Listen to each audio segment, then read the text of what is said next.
Özünü tez yetir mənə, yazdı təzə sətir mənə, yaz qoxunu gətir mənə. Bilsən necə darıxmışam, yoxluğuna dözümə olmur. Vaxt da uzun gəlib dolmur, gözlərim yoldan yığılmır. Bilsən necə darıxmışam. Al bu bahar həvəsimi, çək canına nəfəsimi, eşit nə olar səsimi.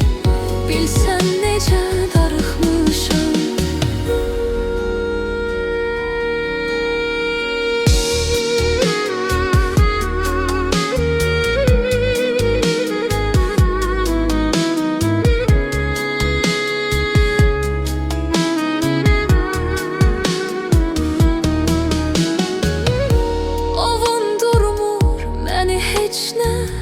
Qəlbimin tək sənvicinə dözmək olmur bu köçünə.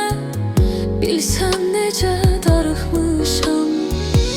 Al bu bahar həvəsimi, çək canına nəfəsimi, eşit nə olar səsimi. Bilsən necə darıxmışam.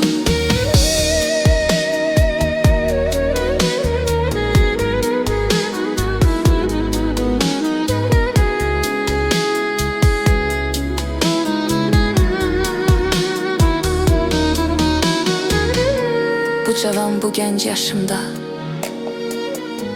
boğuluram göz yaşımda. İlişmisən yaddaşımda. Bilsən necə darıxmışam. Özünü tez yetir mənə,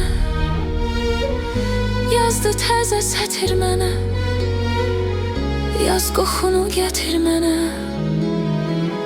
Bilsən necə darıxmışam.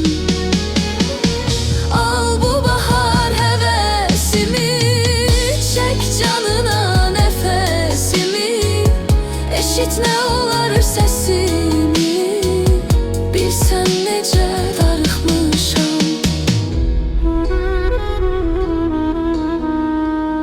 Bilsən necə darıxmışam.